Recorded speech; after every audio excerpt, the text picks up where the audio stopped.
The Podfix Network.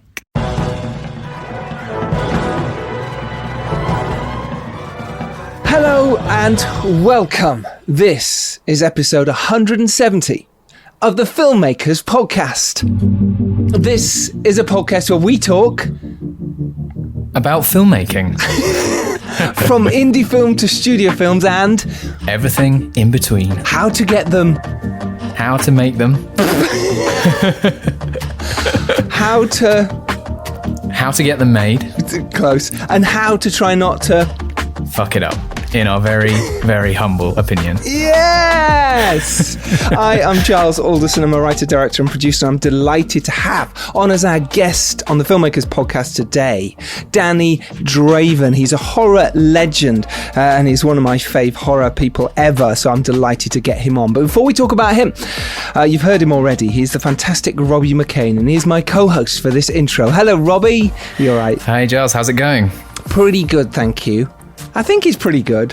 Yeah. Yeah. No, it's right? good. It's coming out of lockdown. Isn't it time we come out of lockdown? It is. Let's get some filming done. Yeah, exactly. Exactly. Are we close to any movies? I think I might Hopefully, be. Maybe. Yeah. Have you been cooking up a few ideas whilst we've been there's quite a few lockdown? things in bubbling along, and now it's a case of, are those investors actually going to put the money in? How can we actually do it safely? All that kind of stuff is now being put into place. So all the rules that Directors UK have set out, and the government rules as well, are just they're in place, and it's doable. We can make movies. It's just now who dares go first, who dares put the money in, what the insurer's saying. So they're insuring you basically, but the caveat is if someone gets COVID at the moment, it's kind of your issue. So it's just trying to balance that out. So we're getting there. What Fantastic. About you?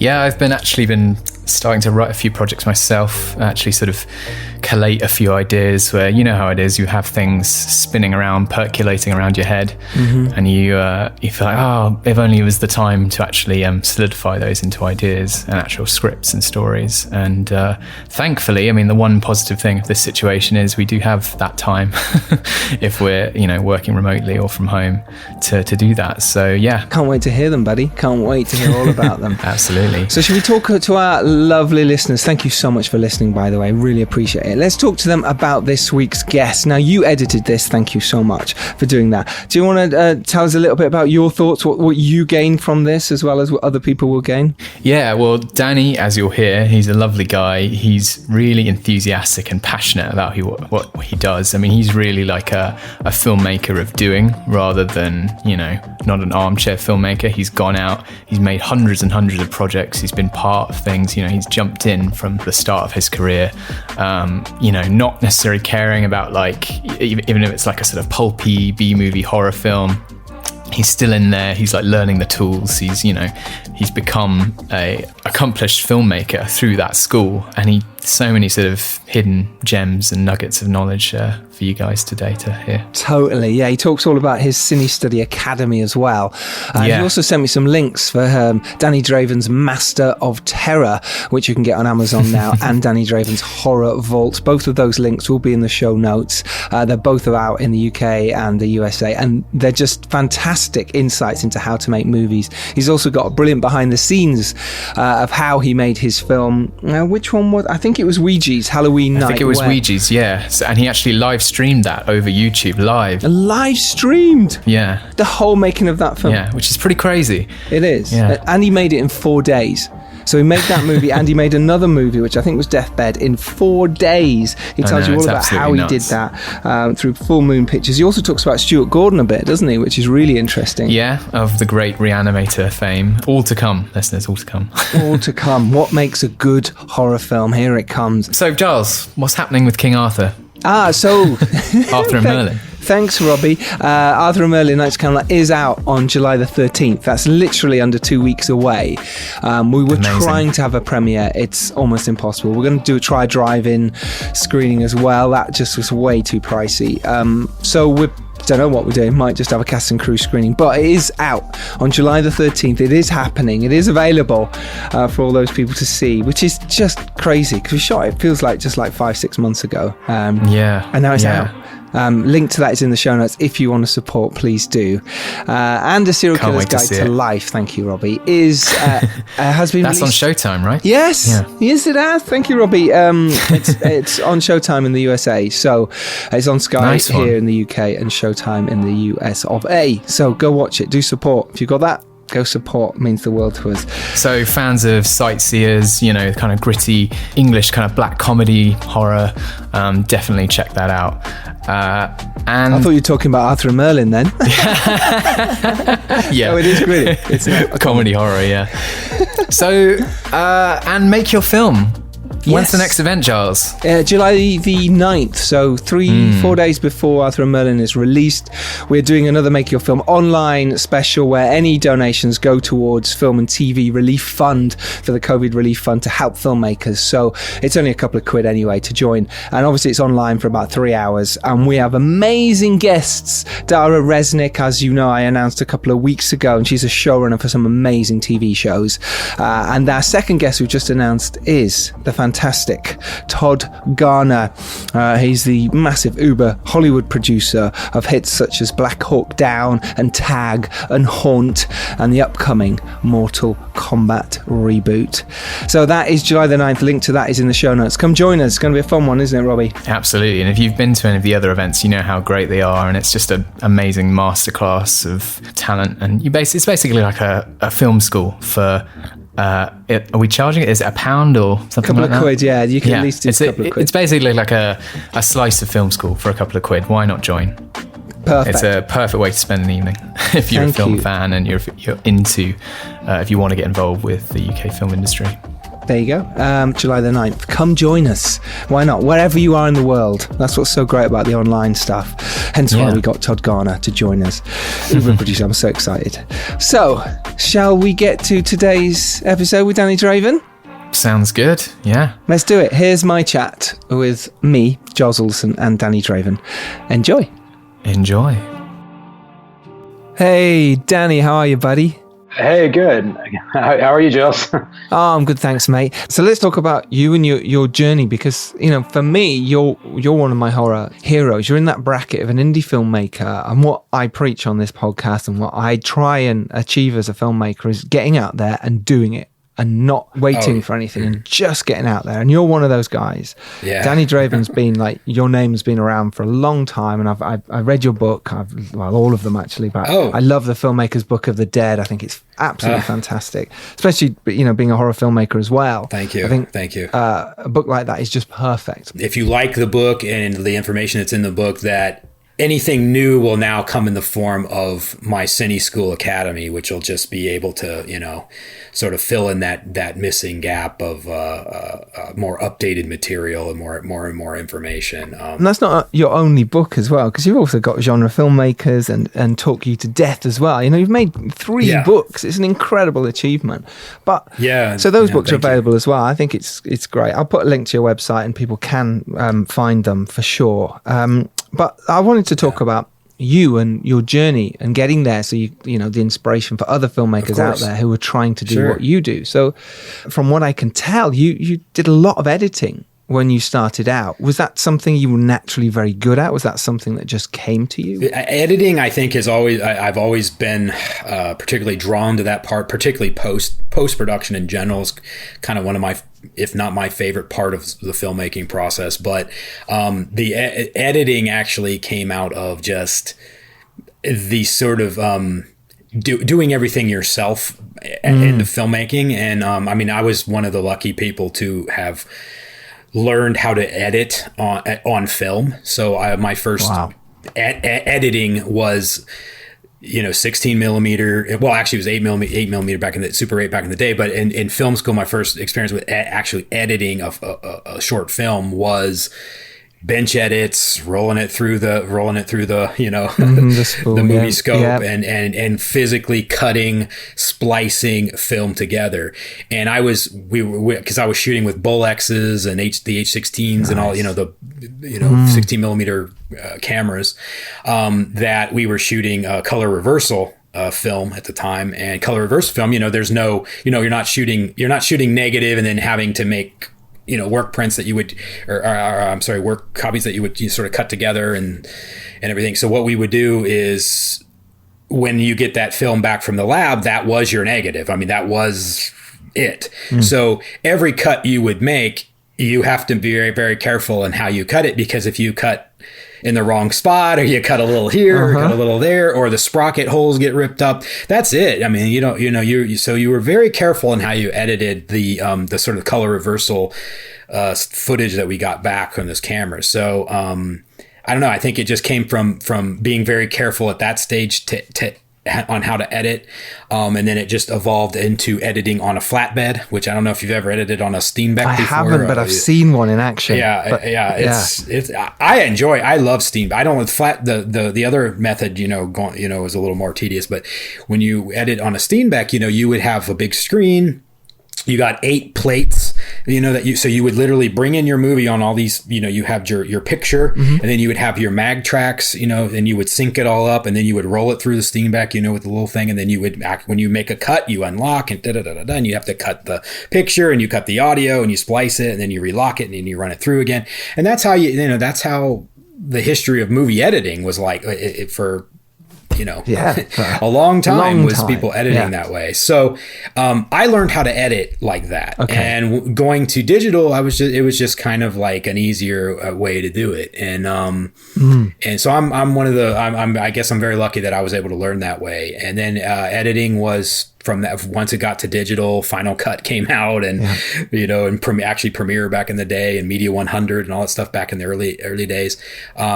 It was just a piece of cake for me from going forward. I bet. Exactly. And I've been kind of been doing it ever since. I edit my own films. I never let anyone else edit my films, really, because I just, it's easier not to. And I've edited a ton of films. I mean, even what I'm credited on IMDb, which, I've definitely edited more than 200 films, feature films. Wow. But I don't take credit on a lot of stuff, so I kind of ghost edit, a lot of things. But is there some you don't want credit on? Yeah, there's a lot of stuff that I don't want to be. Yeah, I would just, rather. I mean, because I own a post-production company, and a lot of stuff that I edit, I don't normally take credits on and stuff, but definitely over 200 films at least. I mean, tons of stuff for Full Moon. I've edited for stuff for Sci-Fi Channel to Disney,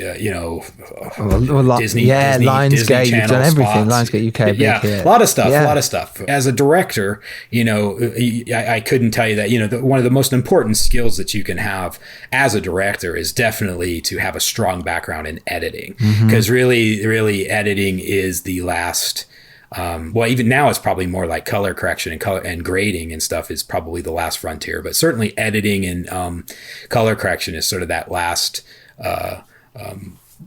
stage where you can really shape your film, and more so now with color correction. Yeah. I've done things in color correction that I'm literally like relighting scenes, with the way, with stuff I've been doing. So, but yeah, very, very important if you want to become a filmmaker is to learn how to edit. Totally agree. It's something I've been saying on the podcast for a while, actually, and I'm glad I learned to edit. I taught myself online, and it was the hardest thing I've ever done.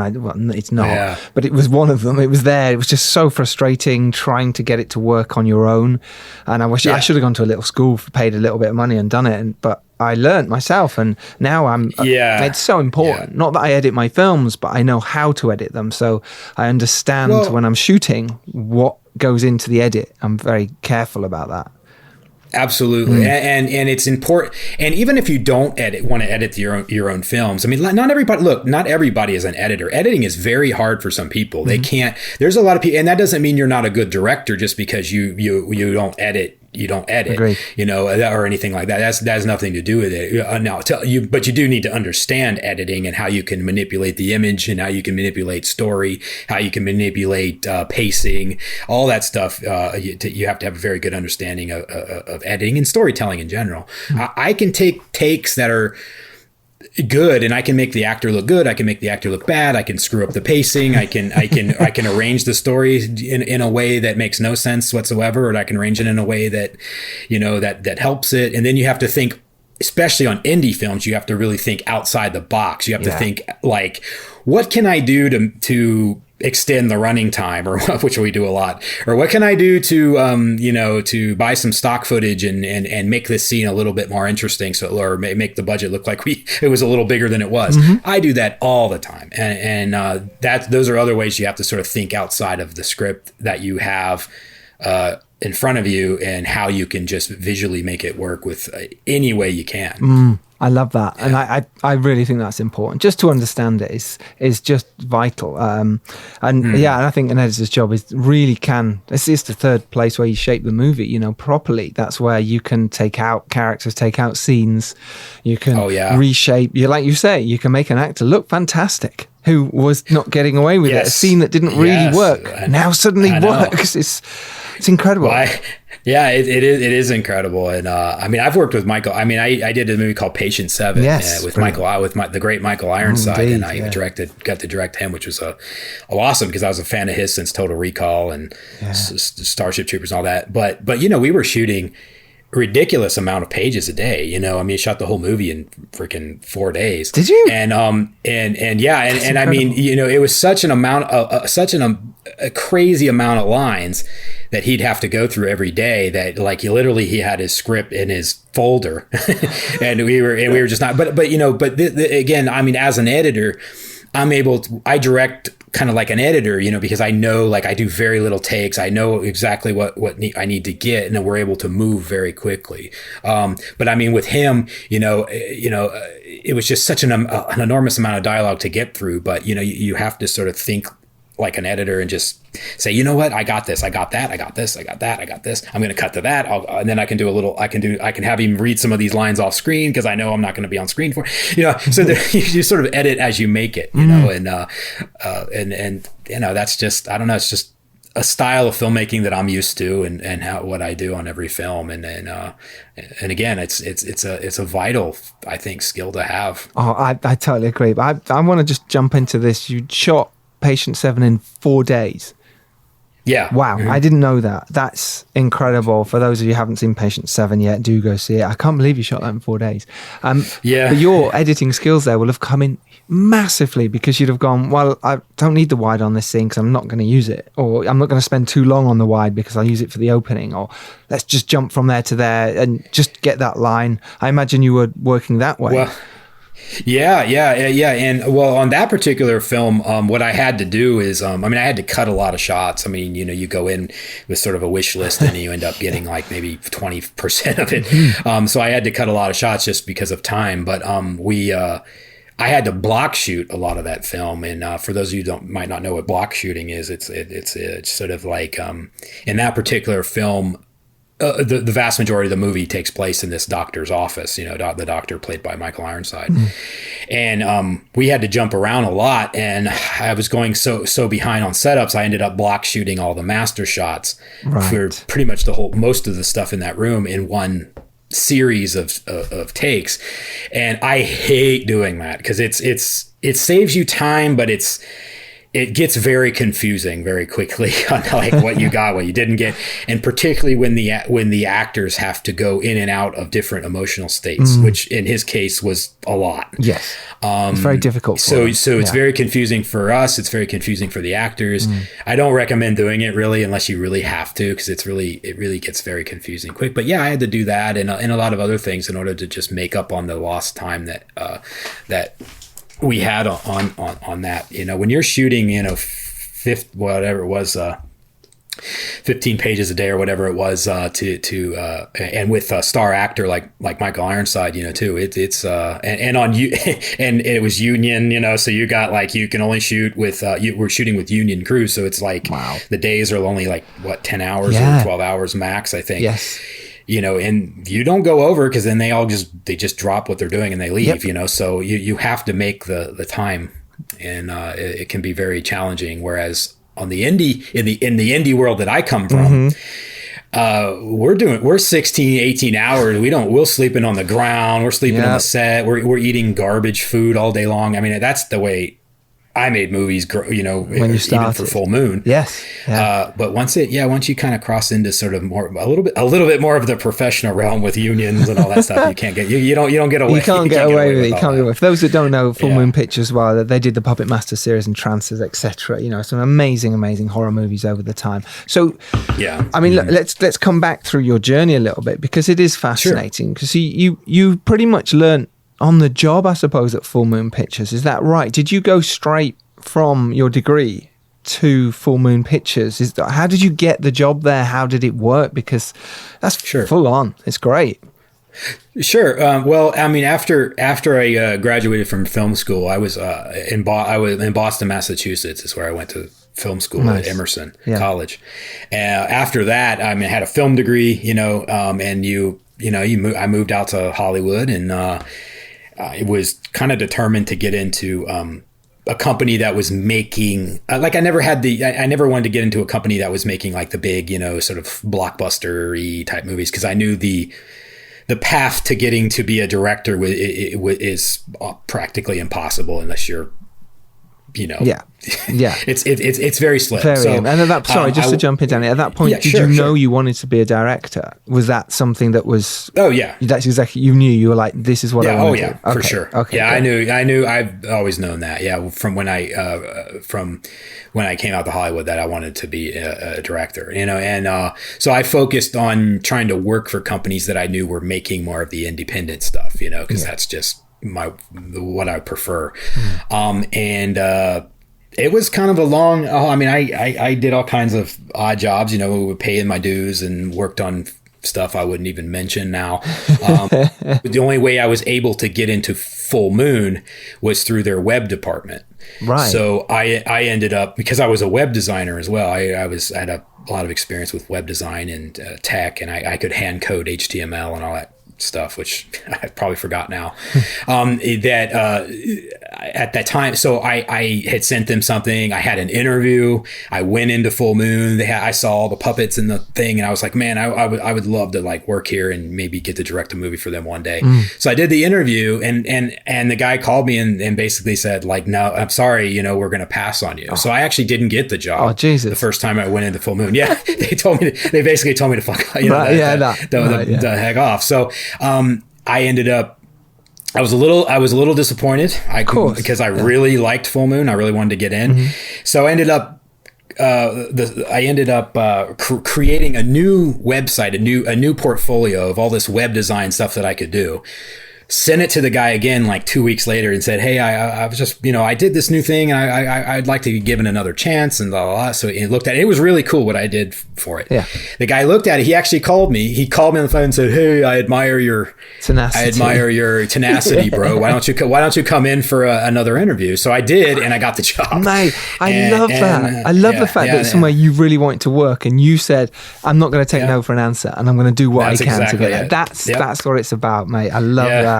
Yes. That's exactly how it happened. I still remember him calling me again and just being like, you know, I admire your destiny, come in. And then he's just like, okay, you got the job. And then you went, now I've got to do web design.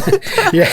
And this was the, you know, keep in mind, this wasn't in the film department. This was strictly in web design. So I was doing marketing, website design for the Puppet Master movies. I created their original Full Moon, you know, fullmoonfeatures.com or fullmoonpictures.com and the Big City Pictures, all those websites. Nice. I was involved with the designing of them back in the day. So I got to know people there, obviously, because I was working there, and slowly kind of, you know, met up with a group of people that I ended up living in the same apartment building in North Hollywood that they were in, and I don't know, just kind of we just all were independent filmmakers and friends, and one thing led to another, and one of the guys had a sort of producing deal for Full Moon, and I just got involved with making movies with them and editing movies with them, and then just kind of over years, it just kind of evolved into me making films directly with Charlie Band. Yeah. Can you remember your first? Yeah. So can you remember your first one back then? Can you remember how it happened? How you felt? You know, because it's a big deal. Your first movie, even if nothing happened. Sure.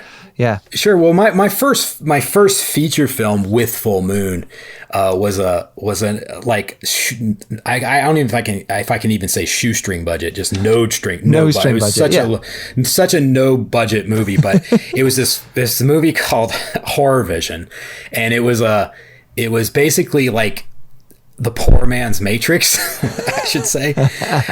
And with all these like long drawn out like montages and anyway, because we were trying to get to a running time, because back in those days, if you had to have at least 74 minutes of movie, but because we shot it so quickly and with no money, it ended up being like 60 minutes. So we had to pad it out with a lot of driving montages and stuff. So anyway, my first movie with Full Moon was this movie called Horror Vision. And it was a lot of fun. I worked with when I met Mac Allberg, who shot Re-Animator and all this stuff. So he shot the film for us.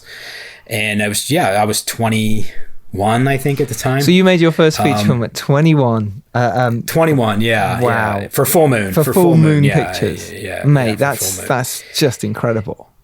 And it just kind of went from there, man. It felt pretty good. And eventually William Shatner hosted it on Sci-Fi Channel for this show called back in 2004 or 2002 called Full Moon's Fright Night, where William Shatner actually hosted 13 Full Moon movies, and Horror Vision was one of those movies. And so cool. I was involved in that too, in a way for the post-production end of things.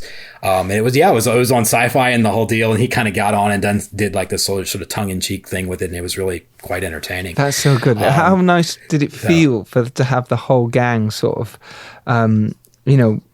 championing your movie as well, being part of that team once you'd made it and you were in the edit? Was there moments when you went, I fucked up here? Or was it just, no, I feel it's all right? Because I think that's really interesting. I mean, well, certainly when you finish the film like that, and that movie we shot very quickly, and back in those days we were pioneering, but now it sounds like a joke, but back in those days, shooting on video and getting it released was kind of a big deal, because nobody was really doing it but like George Lucas, and that was back like before 24p, before 20. That was back when we were shooting on DV cam or mini DV or DV cam on it interlaced. So we were shooting 29:9:7, and then we would take it into a film looking process. And we had poor man way of doing it too at home, but using plugins and After Effects and all that stuff. So we were shooting video and getting this stuff released at Blockbuster Video and in the US, Blockbuster Video and all the home video markets and foreign and everything else. So we were kind of pioneering this back in the day.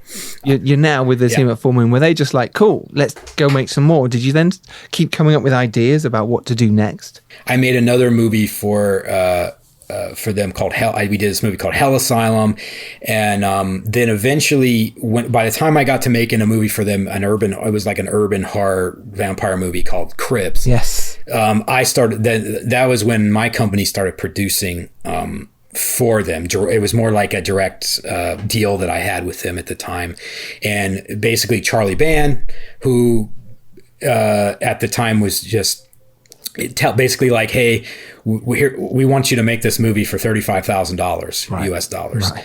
And I was like, okay. Even then it was not a lot of money. So I made this movie called Crypts. Basically we were making these sort of made to order movies, and they would say, well, look, we need you to make because I didn't like wake up one day and said, you know what, I want to make an urban horror vampire film. That wasn't how it happened. Sure. What it was is I got sort of a reputation of being able to make these things very quickly, cheaply, on time, and very profitable. So they would say, make us a movie. Right now, urban horror was very popular. Right. So that's how that movie. So we just make us an urban horror movie, and we need it in like a few months. And so I did. So it's $35,000. I made it in a few months, and it was out in Blockbuster within like 6 months. It was very fast. This is just wonderful. And that's how that happened. And then we went right into another. I was going to make like 2-3 movies a year for him, and we went right into another movie called the Grim Rapper. Which I had started to develop, and I hated the script, and I actually wasn't directing it. I hired another director to do it. Right. And I ended up actually quitting on the film because I was like, this movie's going to be so bad. So I quit, and immediately got on to doing another film for them called Deathbed, which is how I teamed up with Stuart Gordon, because Stuart Gordon and I were kind of friends, and he was very interested in kind of seeing how we were making these movies so cheaply and quickly, you know, because he was used to making movies like big movies. Fortress. Yeah. So we ended up teaming up on Deathbed to make a movie together for only $25,000, because that's how much that was made for. Wow. 25, and we made this very quick movie called Deathbed, and it was a script he had, and I just kind of came on, and we kind of partnered up to make it for Full Moon. And how are you actually making them for this kind of money? Then is it literally everyone's doing it for pretty much nothing? You know, is it like you say, sleeping on floors? Is it everyone like, who wants to do this? Who's coming together to make it? You know, is it because it is a fast turnaround as well, and you are getting them in Blockbuster, and they are doing really well. Yeah. So it's a bit like, okay, surely it's the time for you to be getting more money and saying, well, look, at least give you some money to eat. You know what I mean? Yeah, I know. 25 grand is nothing. I mean, the truth of it is the truth of it is I went into a lot of personal debt on those films. A lot of them. I spent a lot of my own money actually, just because I wanted the extra crane, or I wanted this, or just to pay the bills or whatever. I went into a lot of credit card debt back in those days. Wow. To make those films. But let's just say like a film like Deathbed, for instance. I mean, I shot the film in 8 days. Okay. Everybody got paid. Like I wasn't begging people to work on the films. I mean, everybody got paid, you know. So like for instance, like the DP, production, we had a production designer. I mean, they weren't getting paid a lot, but you know. I think back then it was probably, I think around $100 to $150 a day was probably what they were making on those. Okay. But, you know, it was an 8-day shoot.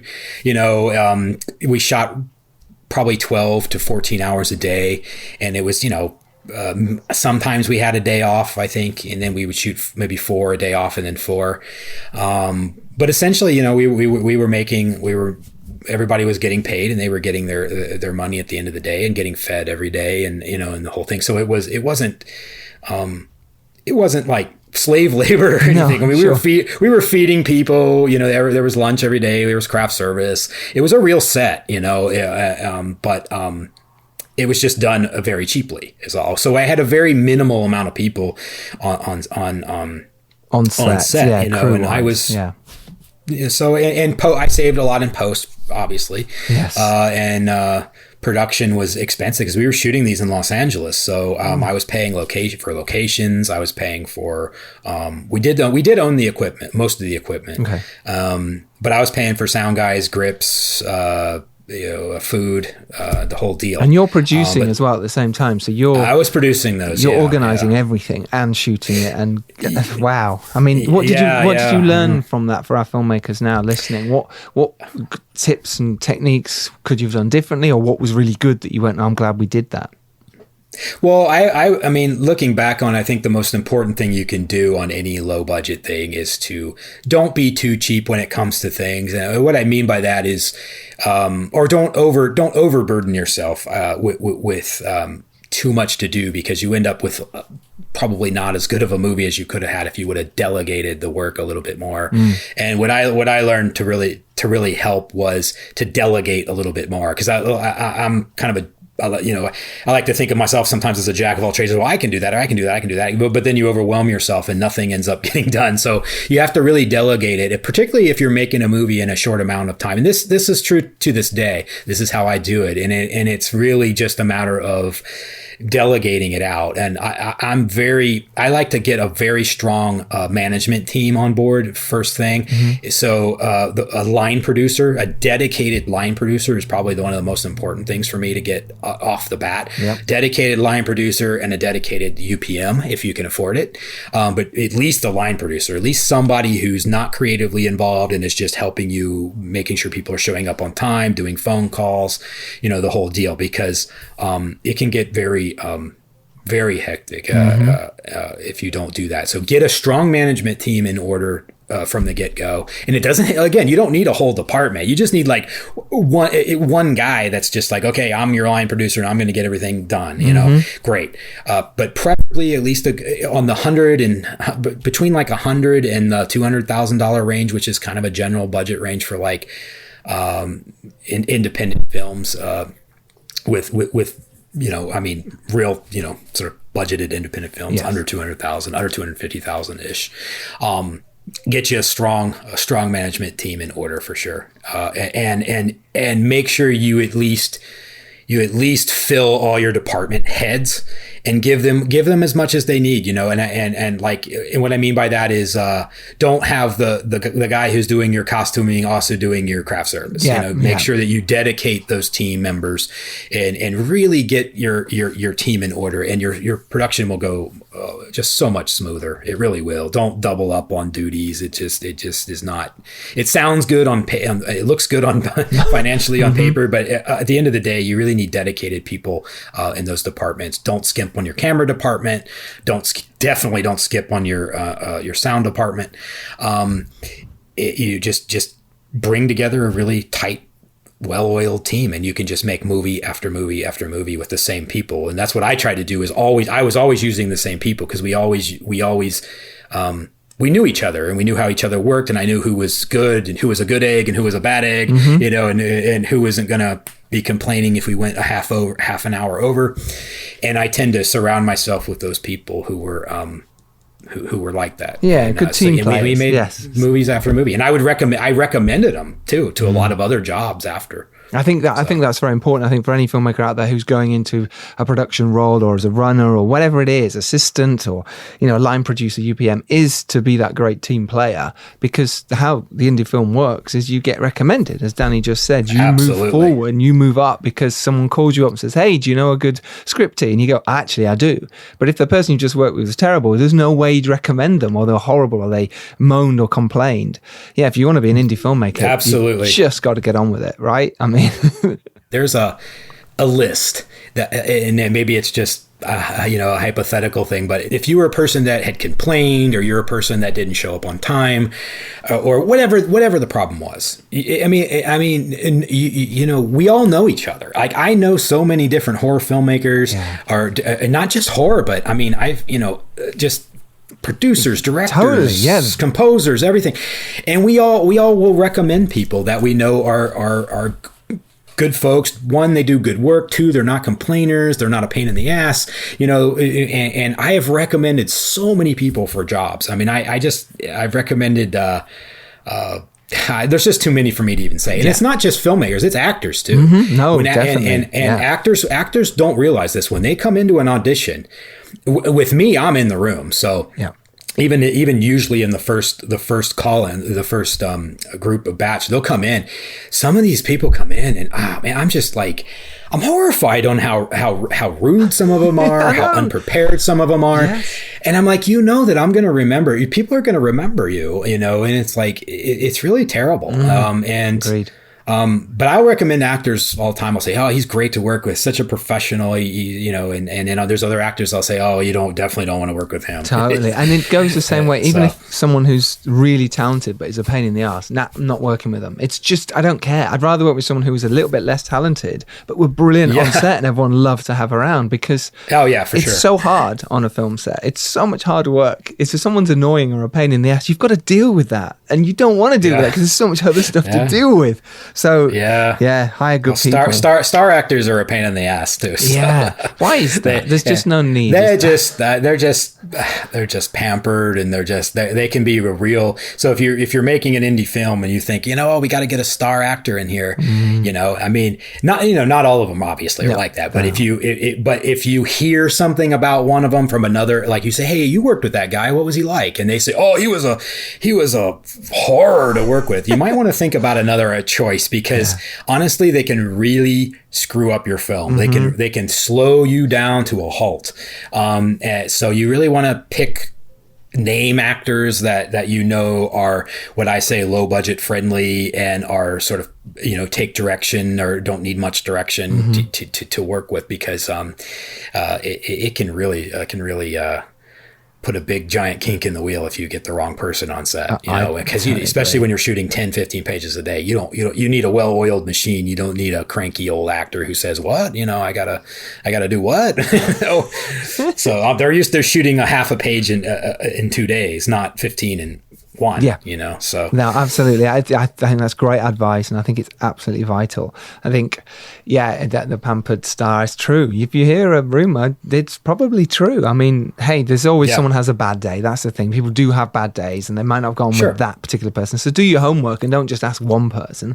Ask 3 or 4 if you can who've worked with them. Call Danny up and go, Danny, you must have heard something about this person, and that's what we do as indie filmmakers. We all help each other. The amount of calls I've taken, and I've asked, hey, what was this person like? And I'm honest, because you've got nothing to lose, I'm very honest, and I'm sure you're the same. So you went from, you're now directing indie movies for 20, 30 grand, and then you kind of kept going. You went on this journey, and your films were doing really well, and you were getting a reputation. How did you keep carving out that career? Were you still editing at the same time? Were you still getting money in that way so you could go off and do, lower budget indies? Ever since I started producing, producing for hire, I had started my own sort of production company. So, my company had always had a post-production outfit to it. So we could do editing, DVD authoring, Blu-ray authoring, closed captioning, fixing post problems. I had a full, sound design, Pro Tools, anything you can possibly think of, we were doing. But at the same time, I was producing things for other companies and also for my own company. Yes. I still remember I made this film, back in the day, called The Offerings, which Lionsgate put out. Yeah. And again, it was a 100%. That one in particular was 100% my own company's film. But I shot on 35. We shot at Nevada. It was wow. A fun experience to do that. And again, I was producing and directing at the same time and doing the whole thing. And shooting on 35, which is not, for those of you who have not shot on film, because a lot of the generations now they're like, film. I've not shot on film. I've not shot. I want to. It's a different process, obviously. Yeah, because I like to run I'll keep going with my take. I like because there's nothing, because I do find that frustrating sometimes when everyone will suddenly rush in and touch something up, touch a light, touch an actor with makeup, whatever. I'm like, no, they're in the moment. They were just about to cry, or they were just about to get to the point. Don't cut, don't stop, because I'll just say and go in and say a little word and say a tiny thing to tweak a bit and get them to go again. I can't do that on film. Right. I wouldn't be able to do it, and I love to do that. How did you? Well, how do you deal with it? It's a discipline. It's honestly it's a discipline. Just like learning how to edit on film was a discipline. Learning directing on film is also a very strict discipline, especially on independent films, because you're shooting Star Wars, whatever. You screw up a take or two, nobody's going to care. You could shoot film all day long, nobody cares. Yeah. But when you're shooting on an independent film, you're shooting a 35 millimeter on well under $150,000 film. Yeah. Film, the film cost alone, plus the developing and the transfer and all that stuff. You have to really, really be very discipline on how you shoot, how many takes you're doing. The actors need to hit their marks. Your camera team has to be top notch, because they need to be able to they need to pull that focus right, or otherwise you're just burning through money. Literally, it's like burning through money on a reel. It's like it's just every time somebody screws up or you have to do it again, it's $100 gone. So that's scary. So that's frightening. It's very frightening. But it looks. Frank, if he looks fucking, it looks great. I love the way you went there from you were going to swear and say fucking amazing, and you was like, I don't know if I'm allowed to swear, and you went down to looks great. It does, and brilliant. I love. I'm a film. I love film. Yeah. I prefer film over any camera, but when I do have to shoot digital, it'll probably always be the Alexa, because that's my favorite one of the kind of the Alexas and the Reds and all that stuff. I love the Alexa. I shot Patient 7 on the Alexa with master primes, and and I did everything I could to make it look as much like film as possible. Film as possible. Of course we do. We grain it up and everything in post. We do grained it up. I I get it more silvery, and it just and a lot of that has to do with the lenses you're using too, and the color grading that you have a process to it. But I love the Alexa. But I mean, the offerings I shot on a movie cam compact, which is this big old camera, and Fuji film. We shot on Fuji before Fuji went out of business. I bought all this Fuji 35 millimeter stock, and it was great. I just love it. I just love film in general, just the touching it and putting it in the camera and the thing, the gates, and to this day I have I still restore old projectors on my own, and I still have like 16 millimeter prints of movies, and I run it through the projectors, and I still have movie scope and rewinds. I'll put up, I can still to this day put up a roll on there, run it through, splice on some leader, and run it through my projector, the whole deal. So I love film. I can tell. And it's not dead. It's not dead. No, it's but it not. is definitely. It's going to come back. It just will. It's in its own way. It'll move around when it needs to. And I'd love to shoot that. I'd love to shoot. And one day I will. I want to jump back a little bit. You mentioned when you were a producer for hire, and there's some producers listening now. What would, how's best to work with a director who they might have written it, and you're coming on as producer for hire, and you've got to worry about budgets and things like that. How did you deal with things like that? Your job as a producer is to support the vision of the director. So, and if you don't, you have to always remember that that's really your job. And don't step on their creative vision. You can guide them. And that's your job, is to guide them on certain things. But and to let them know when they're completely off the rails as far as budget, and time and all that. Obviously that's part of the producer's job these days. Everybody's a producer and everybody's a director and everybody's an editor, yet no one is. Because you really have to. Anybody can slap the name of producer onto something, but a real producer kind of feels it would be great if they came from the background of being a line producer or UPM. And because they really need to understand production and how and how it works, and a lot of people don't. They just think like, oh, I'm a producer, It's like, well, have you ever line produced before? No. Have you ever UPM before? No. Yeah. Well, how are you really? What do you do? Well, I have my name on the credits. Yeah, and I wander showed around up to a few premieres. Talk to the actors. They don't really. but to be able to solve problems, to be able to support your director, to be able to support your cast and your crew. And just make sure everything is running smoothly, problems are getting solved, things are coming in on time, on budget, and technically things are, you're surrounding yourself with people that you trust, because that's important. Yes. You don't need to understand everything, but you do need to hire people that you trust. That if I'm hiring a sound guy, that I know that sound guy is going to give me the best sound that I can, and some of that comes through references too, Great answer. Thank you. Very good. So I suppose I want to keep talking about the horror side of it as well. And obviously, because horror's been your sort of livelihood, and obviously you've not just done horror, but horror is what you're known for. What do you think three really important, just any important elements to make a good horror film first, before we jump back into the next sort of three films that you've also just directed? Sure. Three more important parts of horror. Yeah, what's an important part? What makes a good horror? Yeah, what makes a good horror film? I think horror for me is I think it comes down to the material. I think first too, you have to really think about what kind of film you're making. Whether that be a found footage horror film, or a comedy horror, or just a straight up horror movie where your intention is to scare the living daylights out of people or whatever. I think you really have to first decide, what kind of horror movie am I making? What is the audience for this film?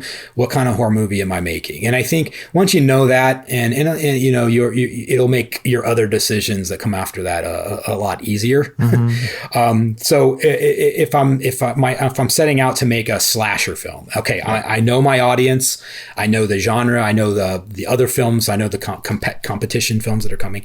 A lot of scares, you're gonna have a lot of scares. You're gonna have to have a great monster, whatever that's, like something like a Jason or really pick out the story elements that you can exploit. I mean, a lot of the horror is an exploitation type genre, so you whether that's the naked girls at the pool or the slasher monster character, a character, and just make it really stylized if you can, because that's really helpful to have sort of a stylistic approach to making the film. That's great. But I think it comes down to the script. Really, just have a. Because I read so many scripts that just the story is just so not really there, and you really got to make sure that you have, in horror, I think in particular, make sure that you have a really good concept overall. I think that's very important. A great title, great concept, and then obviously a good script. You got to have at least a 3-act structured script. There, you got to have a beginning, a middle, and an end. And so many movies do not have a beginning, a middle, and an end. Most of them, it's like a beginning and then an end, or a middle and an end, or just a beginning and nobody really could figure out their. You know what I mean? You at least and don't overcomplicate it. You're not making you're making a horror picture. So you at least from my experience, you just focus on making a well-structured horror film. Just have a beginning, have a middle, and have an end. Have good actors. Have a great monster if it's a monster film, or a great effects or whatever, and just and give the audience something that they want. And go from there. It's really not that complicated. It's kind of that simple. And do you put your own spin on it? If you have your own idea on how a slasher should be made, great. But that doesn't mean you can't still have a beginning, a middle, and an end. Totally. Don't kind of go off the rails with like, oh, my movie's so different. I'm just gonna not have all those, or tell it backwards or something. Because you might alienate your audience because they don't understand. Well, and talking about the gore side of things in horror, because we touched on it a little bit there with the slasher. What is the best way to get really good effects? Because a lot of people go, I'm going to go make a horror, it's cheap, I can go do it. But they miss the most important thing, I think, which is getting the gore right, getting the blood right, getting the wounds right, all that. What do you think, what have you learnt over your time that really makes that stand out? Definitely what's going to stand out is hiring a good effects artist. Sure. I mean, that's obviously step number one. But I mean, I've worked with a lot of great makeup effects artists, but I've actually had a lot of them have trained on the sets too, where I'd have a really good makeup effects artist and he would bring like 4 or 5 of his assistants that are just learning, but they're very talented. And so we would have like a team of 6 people, but they're all very talented. So I would say, on the indie level, if you can get someone who's a teacher at a school, or somebody who's just, look at their portfolio and see that they can do the work, do gore work, and hire people that are really good at what they do. And a makeup, you got to be careful though, because I've made this mistake before where I've hired, somebody who was a local hire. And the reason we do that is to save money, obviously, as opposed to bringing one of my friends from LA, which would have been the better choice. Sure. I hired someone who was a makeup artist who could do beauty makeup for all the actors, but could also apparently could do some some gore effects here and there, and I was like, I kind of trusted what they said, and I saw 1 or 2 things, and first day of shooting with the monster effects, I went into the room. I didn't do a makeup test before, so I went in and I saw it, and it was dreadful. It was horrible, and I'm shooting I got the crew ready. We're ready to go. There's no time to redo this. This stuff takes hours to get into. So I ended up bringing them out, and we ended up shooting the scene. And it kind of was that way for the whole shoot. And so what I did was, because of being a post guy, is I did something called digital makeup in post, which is basically I had to take Well, I cut around a lot of the bad stuff that I didn't want in there, which was unfortunate because it didn't make the scene as good as it could be. And then the stuff that was in there, I ended up doing like face morphing and tracking their face and adding like veins and all kinds of like stuff in post in order to fix bad makeup.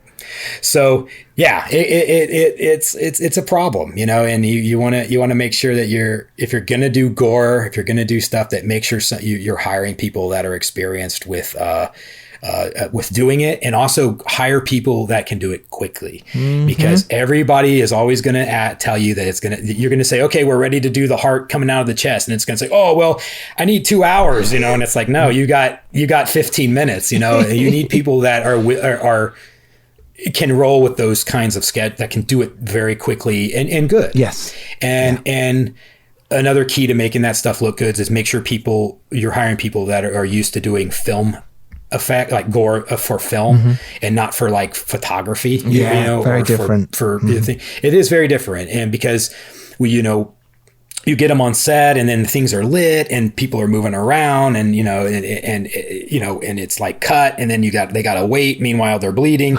So you gotta make sure people are used to the film end of things and how that looks. And it's going to look different on film. And you want to work with a DP who can light gore and, you know, can light blood and it can make it look like it's real as opposed to like when it's really fake. Because, you know, if you overlight stuff like that, like for instance, you're going to start seeing latex and, you know, so you really got to be careful on how you light that stuff as well. Yeah, that's great advice. Certainly, so good, good. Yeah. And you can look. I mean, I've screwed that up many times. So I mean, you could look at some of their stuff I've done, like, oh man, what happened? You know, but you learn. You know, of course you do. And looking back, you know, you can always do that. Looking back, you know, at the time you've probably been like, that's great, it's great. But you know, you can make mistakes. But I think that's great advice. Hire the best you can possibly for your budget. But if not, research them massively and do some tests. Do some camera tests if you can afford it. I mean, absolutely. Well, there's no excuse now. If you know, even on your iPhone, if you have an app on it will do it. Yeah, absolutely. So what do you think's the easier genre? Because horror, you know, I've done both horror, I've done drama, and I've done historical action, etc. And I found horror very difficult because not only you've got an audience who specifically love horror and they will call you out on a bad bit of VFX or a bad storyline or whatever. Do you, in your mind, is horror harder than drama per se? I would say because and the reason I say that is because horror is a very, especially now, I mean, back in the old days, you know, back when film was just being discovered, you know, I mean, remember I think it was the Great Train Robbery? Yes. You know, they used to show that, and when they showed that in the theater, people ran out. Yep, because the train was coming towards the screen, and they actually thought it was coming at them. They were terrified. They ran out of the theater. The same with The Man in the Moon. They believed that there's a man in the moon because they'd not seen it. Absolutely. And now where are we? I mean, you got a movie like Hostel, which is like some of the most graphically disturbing. I mean, I'm not personally, I mean, I don't really like those kinds of films because it's just disturbing to me. But I mean, you know, where things have become so extreme. Yeah. And people are so desensitized to the violence, to the blood, to the whatever horrible things are happening to people on screen, to where people keep trying to make it more and more extreme and extreme and extreme and extreme. And I personally don't like that. I hate that, actually. Okay. For me, it's more about the what's behind the closed door. Yeah, like the psychological side, the psychological side of things. Yeah. What is behind that door that you don't know is there? I think is always going to be scarier. And this is something I learned from Stuart Gordon, having been, God rest his soul. He just passed away last week. Yeah. But I learned so much from him about this, and talking to him a lot about Hitchcock, who's my favorite director, Hitchcock. Nice. And we used to study films together. I used to go to his house and we would watch Roman Polanski's films. We would watch Rosemary. One of his favorite films, horror films, was Rosemary's Baby. It's a great film. And we used to study that film together, you know, and you know, and you look at that film and you look at what they did with it. Look how the camera was positioned behind people and going in, you know, and just the way it was done, you know. Yeah. And And I think I learned a lot from him on that stuff. But I think just for those who don't know, in case you didn't know who Stuart Gordon was, he's just very, very well known in the horror world, but also as a brilliant sort of, in that filmmaker world, masters of horror. He was just one of those guys. He did Re-Animator, which is the big one. Honey, I Shrunk the Kids. He was known for a lot of big movies. He was a great guy by all accounts as well, and he sounds it if he was a good friend of yours as well. So sad loss. And a sad loss. I was lucky to have got to make a movie with him and spend a lot of time with him in the process, and definitely learned. I'd say a lot of the directing into things that I learned from him, and I taught him a lot of technical things that he was trying to figure out, and so we kind of had this great relationship like that. But with horror, things have been. Things have gotten more and more extreme, and if you remember the Hays Code back in the golden era, 40s, 50s, and early 60s. Okay. Movie censorship. You couldn't even have like the depiction of a sexual act on film. I mean, it was that crazy back then. And now look at where we're at. I mean, with horror, it's crazy. Yeah.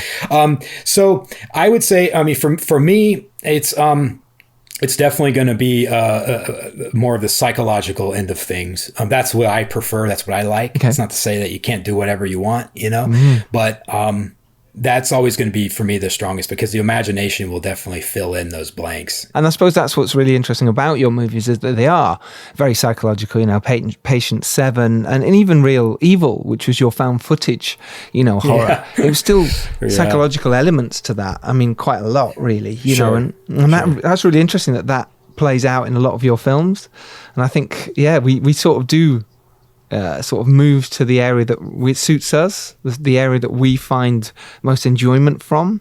I think that's where we go as filmmakers. Look at Christopher Nolan's a perfect example. He's going, well, I want these really sort of out there sci-fi movies that have a through line and you have to think about them, and he's gone, well, that's what I want to make. So he's making them. And I think that's interesting. So then then you're still making movies. You're still doing it now. And Ouija's Halloween night. Let's talk about this, because this is brilliant. Yeah, sure. I have to explain myself. Please explain yourself, and I'll play the trailer because it's so much fun. The trailer. So explain what it's about. I'll play the trailer and we'll talk about it. Okay. Well, I'll tell you the quick story on this one. Yeah. So Full Moon had made a lot of these sort of like how should I say it? These sort of like weed movie, like Evil Bong and all this stuff back in the day, And when this movie, Charlie Band, who I've been friends with for over 20 years, we've been making movies together for a long time. He did this thing called the Deadly 10, which is going to be 10 movies by 10 different directors over a year or two, right? And I was going to be one of them, and I kind of had to pick on for the most part of what I wanted to do. And he had thought about this movie, about doing one of these sort of weed movies. And I was just, my first reaction was no fucking way. And I said no. I turned it down. I was like, no, I'm not doing an Evil Bong prequel or whatever it was at the time, because I personally don't really even I don't like those films at all. I hate them actually. But I said no, I'm not doing it. No, forget it. And then we were talking about maybe some other stuff, like maybe Sideshow 2 or one of these other things. Like, no. And then I got to thinking about the weed thing, the weed angle on this again. And I said, if we did this in a certain way, because it had to be one of the caveats was it had to be sort of a weed bait. It had to have a weed theme in it. Okay, whatever. So I ended up coming up with this idea on basically making Ghoulies. This is really what it is. Right. It's a Ghoulies movie in Vegas during Halloween, but having that funny weed element into it. So we created this movie, and originally it was called Halloween Night. That was the name of the film. And we ended up, over time, we sort of developed these characters, and we ended up calling them Ouija's, like a Ouija board. So we called it Ouija's, and they come out of the Ouija board. Brilliant. So anyway, so we ended up retitling the movie to call it Ouija's Halloween Night. Great, because it means sequels, though, by the way, doesn't it? I suppose. Yeah. And I love horror comedy. It's one of my, because honestly, I have a hard time taking I don't know, maybe I've just been doing it too long or something, but I actually have a really hard time taking horror seriously. So because you've seen it all, you've done it all, you know how the effects happen. Exactly. And I have a hard time with it, man. I not to say I can't do it. It's just, I prefer horror comedy. So I was like, oh, this is a great opportunity to one, get to work with rubber monsters, because I love rubber monsters. Two, to add some comedy in here and just make a goofy, fun movie. And then I had the idea of throwing it back to sort of like 80s fun and the whole thing. And this little new cult classic, Ouija's Halloween Night, was born, and strangely enough, Film Threat gave it an award. So just recently. That's so cool. And it's entertaining. I'm particularly fond of it. I just really enjoyed making it. I had fun making it. I think when you watch it, you'll see that the filmmakers had fun making it, which is important, right? You want that, certainly as filmmakers, we know how hard it is to make a movie, and the fact that you're on set having fun and that comes across is so important. And in this movie, it does come across, and I think that's why people enjoyed it, because one of the important things as a director too is you don't want your audience to think you're trying to pull one over on trying to think that you're outsmarting them or anything like that. When you watch this movie, you're going to know that you're in on the joke. You're in. You know that I'm not sitting behind the camera trying to show you a movie that you're supposed to take remotely seriously at all. I mean, the movie's called Ouija's for Halloween night. You know what I mean? Yeah. I'm there to take you on this goofy, fun 80s throwback rubber monster, quirky, weird, bizarre movie that you're not going to get at your theater.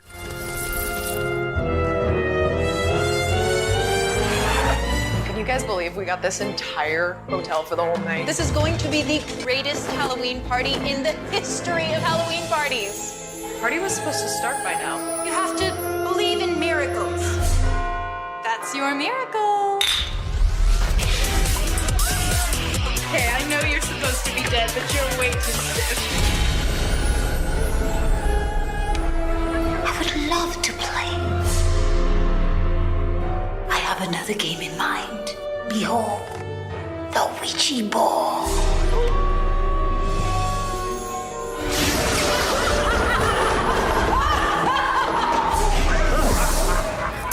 Insatiable they are.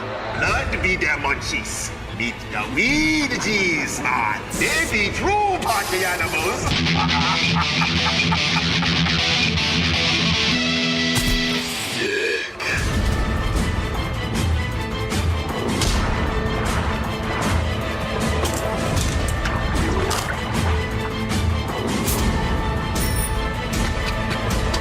Time is running out.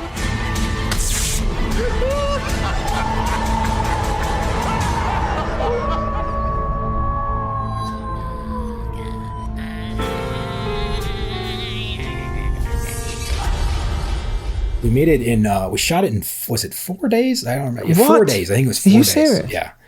The whole movie was shot in 4 days. You love your 4-day shooting. How do you... No, I don't actually. I do not prefer that. How do you do it? How do you do it then? How do you physically... I know you said it, but for something like this, you've got puppets. You've got... Yeah, with 4 puppets. Three puppets and one little person in an outfit. So, no. How is it possible to shoot something this cool and funny in 4 days? But yeah, those 4 days, I mean, we shot at a hotel, and we literally bought the hotel out for two full days. And then because we couldn't buy it out for all the days, we ended up having to shoot around people actually using the hotel the other 2 days, which the hotel, because it's in Las Vegas, was a swingers hotel. Brilliant. So get them in. Yeah, 2 days we had it to ourselves. Right. Crew, everybody was staying at the hotel, including me. And the other 2 days, there were swingers parties. People were at the pool, topless, doing all. I mean, literally, I was shooting around. People walking through my shots. People coming in, checking in. It was a horror show trying to do this. Yes. But I don't know. Somehow we were able to pull it off, and I actually only had to cut I don't know, I had to cut a few pages out of the movie, and I had to do some things here and there to make it all work. But at the end of the day, I ended up getting it all shot. You know, well done, man. Well it done. Was not an easy shoot. No. Why did you choose to do 4 days? Was it a budgetary thing or total budgetary? Right. It cost that hotel alone was like, I don't know, like $8,000 a day just to shoot in it. You know, Yeah. No, it was budgetary. I wanted originally I was promised it was going to be a 6-day shoot. Ended up being 4.5. You know, so yeah, it was. That's tough. That's tough. You must have been absolutely lucky. You must have slept for a week after that. I did. Yeah, I did. Yeah, and then I shot some stuff on my own after, you know, here and there. We did, you know, some plate shots and all that stuff. So we did do some like insert day type shooting, but principle was very, very, very fast. And how do you distribute something like that then? Obviously, you know, Full Moon have got their own arm of that. Is that what it was sort of? So it was like, look, go make this movie for very little money, and we'll put it straight out. We know how we can sell it. We know how we can make a return on investment. Is that the idea? That one in particular is, of course, this Full Moon, 100% Full Moon. And, you know, they have their own distribution arm for it. And right now it's only available through their apps and through their subscription, all that. And I think that'll eventually you'll see it in even more places. But, you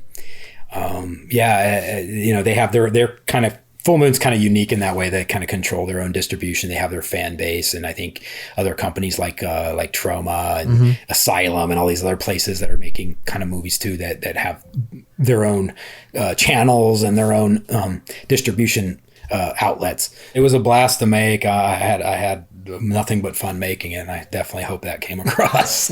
So, these puppets were made from scratch. I mean, Tom Devlin, who's my effects guy, Tom Devlin is a talented dude. He's got a team of people. He is a 80s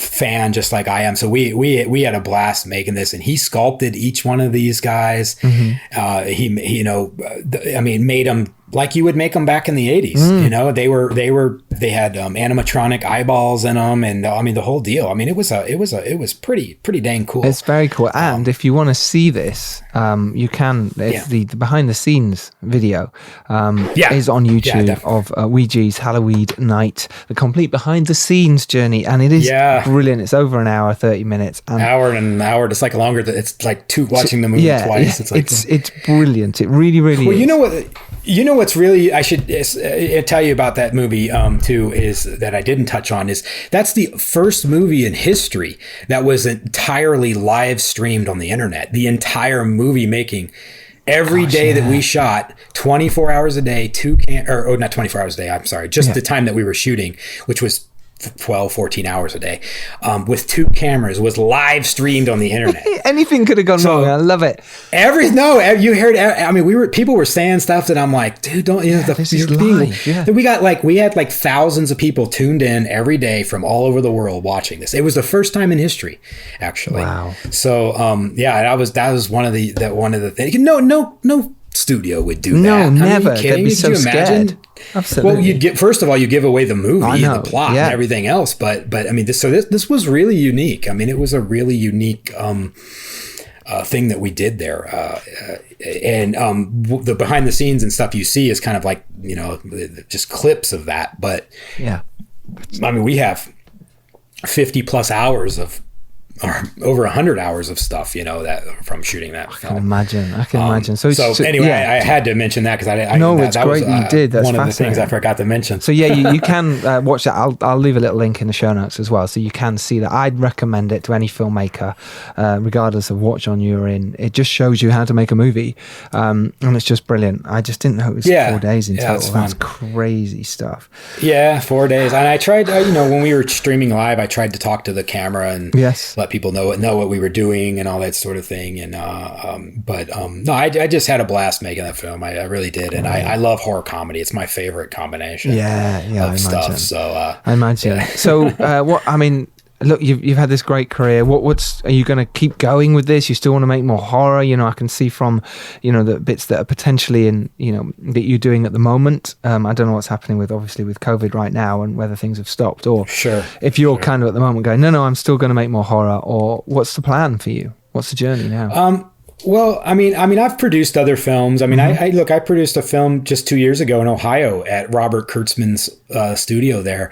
A good friend of mine named Billy Butler, yes, who directed this Three Bears Christmas? Three Bears Christmas. Yeah, it's a total kids Christmas movie with talking animals, full costume, the whole deal. I mean, Billy wrote and directed and produced, but he brought me on as producer as well. And we had a blast making that film. And it's one of the only films I actually have a brief cameo in. Congratulations. But as a human being, as a human. But it's no, and it came out really great. I really love that film as well. And, but no, I mean, I like to branch out into other genres and stuff. I mean, horror, obviously, I have a massive background in. Yes. Now, will I make more horror films? Sure, I'm sure I will. But I do tend to prefer more of the horror comedy or psychological horror type films. Yeah.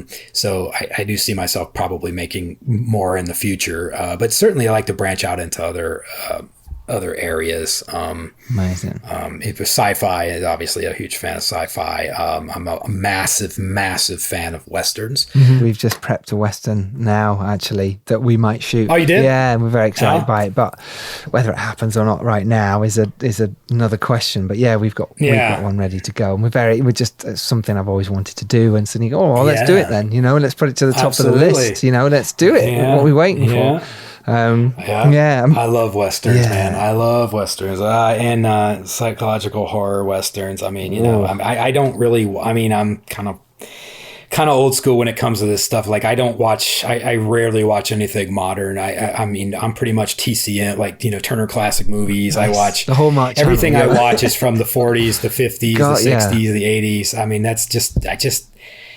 I don't know. It's just my cup of tea, I guess. Yeah. Then maybe that's the way you want to go next, is make those kind of movies again, bring it all back, shoot on film, and I hope so. Make some 40s movies. It'd be amazing. Danny, this has been honestly, this has been amazing. Thank you for your time. Could you give us a little bit of advice for? I know you've given so much, but is there anything you can leave us with for independent filmmakers, someone starting out now perhaps, or someone making their second or third movie? Sure. Well, I think one of the biggest pieces of advice, I think, for independent films is pay a lot of attention to your script and your cast. I see so many movies that the script was actually good, but the cast is just I mean, Hitchcock used to say that 75% of directing is casting. I think it's more, and I think it's even more than that. Yeah, I agree. And it's hard. Look, it's hard. Like sometimes you're making a low budget movie. You don't have a lot of money to pay a cast, or maybe you're non-union and stuff. Yes. And look, you pick the best people that come in, and that's all you can do, and do the best you can to work with them and get the best that you can. But man, it is just so important to really, really cultivate good acting talent, because really, they are the lifeblood of what people are going to watch on your screen. I mean, yeah, good cinematography, yeah, great sound, yeah, great post, yeah, but really, movies are about the actors, and about the characters. And when you get people on there that are just not pulling it off, it's just, no matter how good the cinematography is, no matter how good that dolly shot is that you planned out, it's just not going to hold up. If you got some boogers in your cast. Absolutely. So absolutely, man. I mean, my biggest thing is just, look, just saying, you look at some of my old movies, I got some of the worst acting that you've seen. I am guilty 100% of having boogers in my cast and having made all kinds of mistakes and having to put producers' girlfriends in my films. Yes, I did not want to, believe me, I've done it all. So, but, one of the biggest enjoyments I get out of casting now, like more modern stuff, is finding new talent. And you don't need some old star that was famous in the freaking 80s or 70s or whatever, just to add name value. That stuff is so not important these days. I mean, there's a lot of great fresh talent out there, but you really have to understand as a director what good acting is and what bad acting is. And a lot of people, they just don't, they just look, they'll look at looks, or they'll look at this. But you really have to understand the difference between good acting and bad acting when you're casting. And honestly, I don't think a lot of people can make that differentiate the difference between what is good and what is bad, or they're miscast, or they cast somebody who's really beautiful in a part that is not appropriate for that, and people get miscast. So casting, man, casting. There you go. That is the best advice I can give you, because if you got a great cast and a great story, the other stuff is just icing on the cake. Absolutely, but, you can get away with it. Look for good actors. Yeah, that's brilliant. And another really important piece of advice I can tell you too is, do not be afraid, especially coming from an editor, do not be afraid to cut your movie up. Cut it up, because so many directors are so attached to their movie that you say, God, dude, you got to cut 10 minutes out of this thing. Oh, I can't. I don't know how to. I can't cut. You get so attached to your baby that you don't know when to throw the baby out because it's not working anymore. You have to look at your film and say, man, you cut this thing together, and you think it's beautiful the way it is. Always look at it and say, man, I got to cut more out of this. I got to cut more out of this. I cut Ouija. Ouija was originally like 100 minutes long. No way. I kept cutting it down. I was like, nope, cut that scene out. I cut whole scenes out of that film. And I was just like, it's just too freaking long. Yeah. Get on with it. So always cut your film up and just don't look at it from your perspective. Look at it from like people that are sitting down watching your film, especially when you got dialogue scenes that are going on for like 5 minutes and stuff. Cut it down. Yes. So that's probably one of the best advice I could give you is cut your movie down and hire good actors. Love it. It's two brilliant pieces of advice. We do a lot of live events as well with the podcast to Make Your Film events. And I know we've gone online now with it. And I know that you do that with your Cine Study Academy as well. It's an online course. So luckily you've had that going for a while, which is great. I mean, by the way, any filmmaker, go have a look at this course, Cine Study Academy that Danny runs. I'll put a link to it in the show notes. But I think things like that are vital now for us to just keep going, right? I think it's more important that people find their way and not sit on their own and actually do courses online, and Zoom is massive now and all that kind of thing. I don't know if now everybody's afraid to sit next to somebody in a classroom. So yeah. I mean, I like with my Cine Study thing, that was never the intention, but it's nice to have a film school online that you can just get what you need. And, I mean, especially as a graduate of film school myself, I feel like, there, 4 years of that, and you only needed certain subjects that to do your own film. Danny Draven, thank you so much for your time. My pleasure. Where can people follow you on socials? I'm on Twitter. So it's at Danny Draven.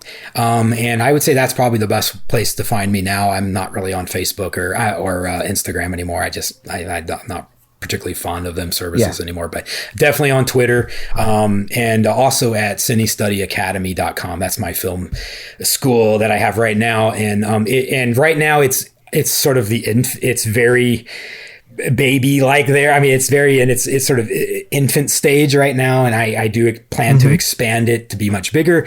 I haven't really done much marketing on it now, but if you're interested in just checking out, there's a lot of free stuff on there right now. You can go there, you can sign up, you can have access to like a lot of free material. You don't even have to you just go there. It's cinestudyacademy.com, and you can just go there and you can watch all kinds of free videos if you sign in and stuff. So those are really the only two places that I'm on. So Twitter and Cine Study Academy for now. So, and that's perfect. And honestly, I recommend you go there. It's so much good stuff, and it's for free. Why would you not? Your filmmakers, you're listening to this, you clearly want more information. Go there. Absolutely, highly recommend. You can follow us at Filmmakers Pod. You can follow me at Giles Alderson, and get out there and make your film. And remember, if you're lucky enough to rise up and do well, it is your duty to send the elevator back down. Danny Draven, thank you very much. Thank you for having me. And don't be an armchair filmmaker, like you just said. You got to get out of the armchair and go out and actually make something. Because honestly, following up on that, do not think that somebody's just going to hand you money out of nowhere. The best thing that you can possibly do, that I've done and so many of my friends have done, is they pick up the camera, they get their own money together, and they go out and they make their own film. And really that is really the key to getting started, is to go out and make your own film, and the other stuff will kind of follow after that. So best of luck to you guys, or break a leg, I should say. There you go. Amazing. Thank you so much, Danny. We will see you all next Tuesday. Until then, go out and make your film. Even if you're locked inside, start writing it, scripting it, and getting it out there to whoever to read. You can even go online now and get actors to do a table read for you. Whatever you can, go out there and make your film. But we will see you next Tuesday. Take care, everyone. Thank you. Bye-bye. Bye.